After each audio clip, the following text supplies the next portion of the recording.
कहानी। राइसा और शहजादा अजलान की मोहब्बत की दास्तान।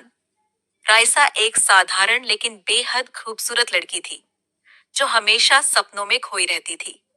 लाल और सुनहरी घरारा पहने हुए जब वह महल के बाहर खड़ी होती तो उसके दिल में अनगिनत ख्याल आते।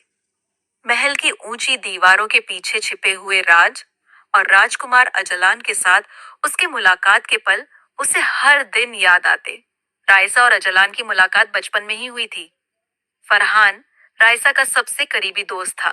दोनों बचपन से ही एक दूसरे के साथ हर पल बिताते थे। फरहान अक्सर उसे अपने साइकिल पर बिठाकर गांव की तंग गलियों से ले जाता। लेकिन वक्त के साथ उनकी जिंदगी बदलने लगी।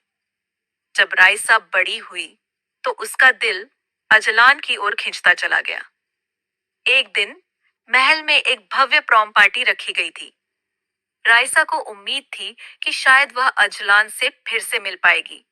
वह अपने दिल की धड़कनों को संभालते हुए महल के अंदर दाखिल हुई। चारों ओर रोशनी और संगीत की धूम थी। अचानक उसकी नजर अजलान पर पड़ी। दोनों की नजरें मिली और वक्त जैसे थम सा गया। लेकिन महल के उस उजाले के पीछे एक गहरा अंधेरा भी छिपा हुआ था। राइसा को पता नहीं था कि अजलान की मोहब्बत सिर्फ उसकी नहीं थी, बल्कि उसे पाने के लिए और भी बहुत सी रुकावटें थीं। जब पार्टी खत्म हुई तो राइसा महल के बाहर खड़ी रही, सोचती रही कि अब क्या होगा। वह अपनी दुनिया में खोई हुई एक छोटे से तालाब के किनारे जाकर बैठ गई। चांद की रोशनी उसके चेहरे पर पड़ रही थी और उसकी आंखों में मोहब्बत और चिंता दोनों झलक रही थी। अचानक उसे अजलान की आवाज सुनाई दी। दोनों ने उस चुप रात में अपने दिल की बातें की, लेकिन उनकी राह में मुश्किलें कम नहीं थीं। राइसा और अजलान की मोहब्बत की यह दास्तान बहुत गहरी और रहस्यमयी थी। दोनों को अपने इरादों और रिश्तों की परीक्षा से गुजरना पड़ा। अजलान को अपने परिवार और समाज के दबाव का सामना करना पड़ा, जबकि राइसा को अपने दिल और दिमाग के बीच की लड़ाई लड़नी पड़ी। राइसा कई बार रात के सन्नाटे में गांव की तंग गलियों से दौड़ती हुई निकली, अजलान से मिलने की उम्मीद लिए हुए। दोनों ने कई बार चुपके से मिलने का प्लान किया।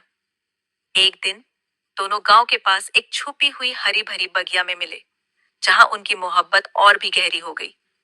पर समाज और परिवार की बंदिशें उन दोनों के रिश्ते के बीच में आ गईं। आखिरकार दोनों को यह एहसास हुआ कि मोहब्बत सिर्फ अपने दिल की बात नहीं होती, बल्कि यह एक जंग होती है जिसमें जीतने के लिए बहुत कुछ कुर्बान करना पड़ता है। राइसा एक छोटी के किनारे खड़ी होकर दूर गांव की ओर देख रही थी, जहां उसकी नई जिंदगी उसका इंतजार कर रही थी। उसने अपने अतीत को अलविदा कहा और नए सफर की ओर बढ़ी। दोस्तों, अगर आपको ये कहानी पसंद आई हो तो हमारे चैनल कहानियों की दास्तान को जरूर सब्सक्राइब करें। आपके लिए हम और भी बेहतरीन कहानियां लेकर आते रहेंगे। अपना ख्याल रखें और अगली कहानी तक हमें इजाजत दें।